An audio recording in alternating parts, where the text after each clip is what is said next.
Hello, hello, hello. It's Rebecca Happy here with the Coffee Money Show and another edition of our Success Series. And today we're going to be speaking with Joelle Norwood, also known as the Media Mama. Joelle is a 30-year veteran in the television industry and has recently switched over to new media. And she's talking to us today about, walking through the chaos of the new technological era and how to be successful, you have to sort of meet things head on. So welcome and thank you for joining us today, Joelle.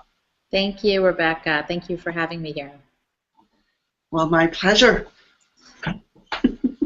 So just a really quick sort of a synopsis of sort of where you came from and, what you've transitioned in, just to kind of keep people up to date a little bit.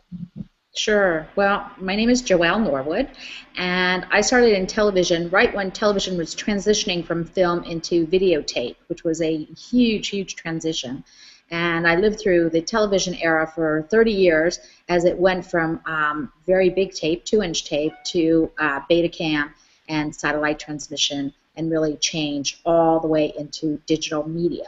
And about 7 years ago, I switched over strictly online. I was still working in traditional media, but I really felt that new media was the place to be, and really dug deep into learning all this technology. And many, many, many times, Rebecca, I was incredibly overwhelmed. Yeah, but when I've been watching what you've been doing the past few years, and you seem to keep it.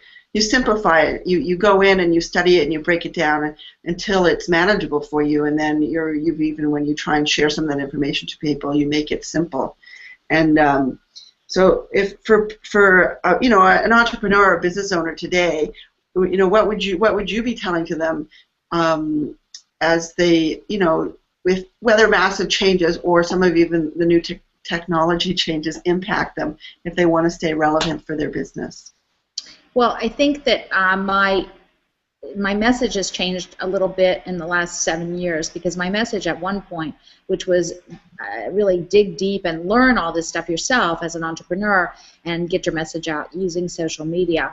But what I've come to learn in the last 2 years is that it's getting more and more complicated. So if you're really good at being a dentist or a doctor or a car salesman or whatever your business is, stay good at that and hire some of the experts that know social media. But stay with social and really learn how people are communicating these days, which is very different. But entrepreneurs have the ability now to broadcast their own shows, but I would say hire somebody to help you out so that you don't get too mangled up into the world of technology. Yeah, it would be. It's made it popular or accessible to a lot of people, but that doesn't mean that people just have to change careers to do it any more than, I can be a do-it-yourself plumber, but it's probably better and in my best interest to hire a professional to do the job. Mm-hmm. No, I think that's exactly right. It's just because you want to do a handout of a printed card or something like that, you don't actually have to go and work the printing press. You can hire somebody to print your message on the cards or whatever you were going to do. And I think that's the same message that I have for people now. It's like, yeah, definitely use Facebook, use YouTube, use Twitter and all these things. Definitely learn it and get involved, but not necessarily do everything yourself, because I think that's where people get very overwhelmed right now. Yeah. So, but in your sort of journey to success in your career and now as a business owner or consultant, is some of the sort of transferable knowledge, like you happen to be in media and technology, so it's kind of the topic of the day. But your expertise is in how to present a story, brand it, harness it to actually leverage what your message is all about. And lots of people in your industry and sort of the television industry, as it changed, even like the company Kodak, they did not keep themselves up to date. So even though some of their technology boomed, all kinds of other businesses, they went bankrupt.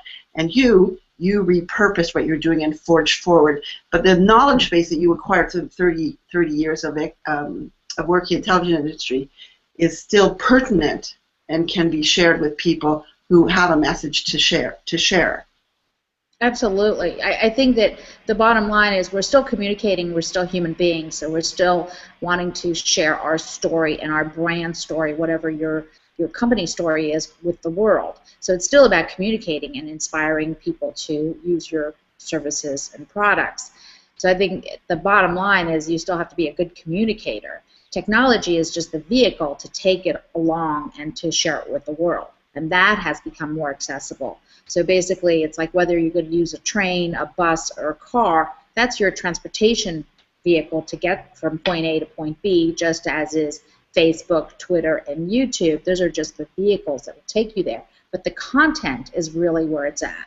The content is king or queen, and it's your story. So how are you going to share what it is that you do with the world?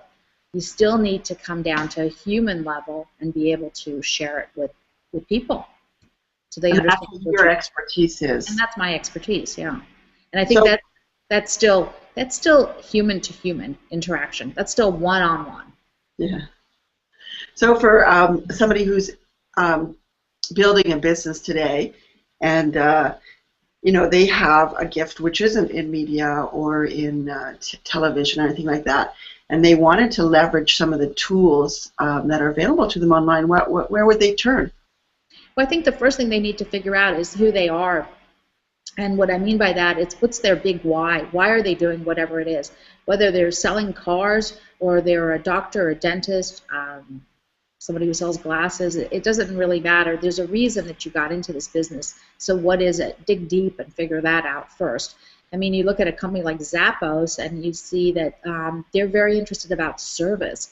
It doesn't matter whether they're selling shoes, boots, flip-flops, whatever. It's about how they're going to serve people and get the goods and services to them. That's how they look at it. And so you got to figure out what your brand message is. If you're a company like Disney, you're selling magic. You want to create a magical experience for people. If you're selling a roof, you're selling security and stability and a sense of comfort. So it's like, what's the emotional connection that you can find in your particular company and business to be able to share with the world, and then really understand that you have to share from an emotional standpoint, because people, if they bought only from a rational standpoint, they'd be buying the cheapest car, the cheapest toilet paper, the cheapest everything, but they don't. They're buying from an emotional point. So you need to figure out what is your brand story and really be able to connect with people with that in mind. So for a business owner, say like a roofer, like that's all use the example I use, and before this new technology arrived, they could if they had lots of money, they could buy radio or television advertisement or yellow page ads. But a lot of their business probably grew from word of mouth. Like, who did you use for your roofer? And this sort of shift of the new technology that has made it accessible at the same time is pushing people to identify what is the brand of their business. But what if they're too overwhelmed with that? Like, well, what do you recommend that they do? Well, I think number one is figure out who they are and what they're selling, and then find a social media person that can help them out. But definitely get the word out using Facebook, YouTube. I mean, especially for a roofer, you want to show people this is what we do. Because the big thing about the internet right now is that people can get online and they can Google anything. I mean, Google is obviously a verb, right? So I'm going to Google, shingle roof or slate roof or, that kind of thing. I'm going to look for that. So if that roofer can create videos that will be able to share with me the information, more power to him, because now I'm going to connect. I'm going to see, oh, there's a real person behind this roofing company. So I'm not just buying a roof, I'm buying this person's expertise. He's going to come, he's going to save the day and put this new roof on my house. And that's really how social media is helping those kinds of small businesses to share their story. Remember that people are looking for information, and they are looking for you and your products and services. More people are doing research. The number one group that's online right now are women that are doing a lot of research, whether they're buying mascara, getting a facelift, or getting a new roof. They're definitely getting online and they're trying to figure out who should I use, and they're reading reviews. So if you have a small business, you want to really encourage your past customers to review you and put some pertinent information about your services so that other people can see, oh, Rebecca used him, and I like Rebecca. Rebecca's a solid person, and if she found this guy good, maybe it's a good person for me to contact at least. So why did you decide to go into business for yourself, Joelle? I went into business. I mean, I was always in business. I've been in business since I was 8 years old. I sold door-to-door little greeting cards, and then I sold Fuller Brush door-to-door, and I always had some kind of a business going on, whether it was a lemonade stand or framing people's artwork to video production. So I've always liked to be in business. I find myself to be unemployable. It's like I'm a free spirit. I do a great job, and I love to connect with my customers, but I'm not one for the bureaucracy of a big corporation. So for me, it's important to have a lifestyle business where I can travel.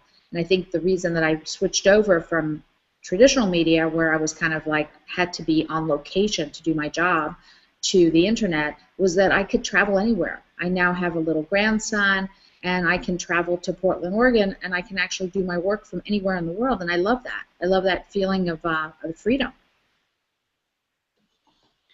If you could give one piece of advice to someone who was trying to grow their business in this day and age, what would it be? I would say stay consistent, stay constant, and keep putting your message out. It may take a long time. People are finding me after 4 years. When I first started blogging, when I first started doing this work, I thought, who is listening? Who is watching? Who is thinking of me? And who is going to hire me? And I thought, I was really ready to give up at many, many points. And I realize now that this body of work people have actually watched. And I saw a great statistic that really has helped me out, and I tell this to my friends who are entrepreneurs and my customers also, is that it's really important to understand that only 1% of the population creates the content, 9% of the population interacts with the content, liking it, reviewing it, commenting on it, adding more to it, and the rest of the people in the world, 90%, are voyeurs. So if you put your message out there and it's constant, it's consistent, and it's good, people are watching you. And they will find you. Just keep at it, keep at it, keep at it, keep at it. I think Albert Einstein's the definition of power is that it's got to be constant pressure over time is what creates power. Constant pressure over time. Yeah, I think that's what it is. I'm not sure. I have to look it up, but it's not a one-time thing.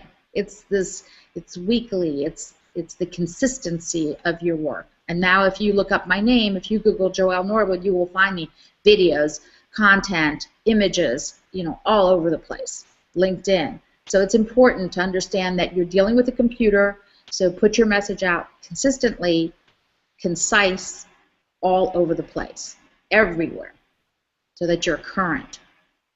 So if people wanted to find out more about you, they would go to Joelle Norwood or the Media Mama? It could either go either way. You're welcome to Google my name, Joelle Norwood. You're welcome to Google the Media Mama. You will find me.